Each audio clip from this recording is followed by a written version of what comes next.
The gifts of nature.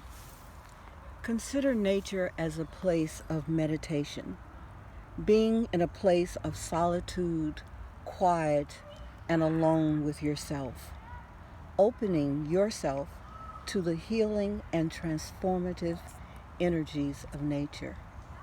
Take advice from nature. Rest as a radical act, going at your own pace. You know, it's tempting at times to get caught up in the grind, the culture of constantly doing, producing, going, creating, while ignoring our body's need for rest and our own cyclical nature. Rest is how we heal, is how we connect with our inner wisdom and intuition during times of quiet and stillness. Rest as a healing practice.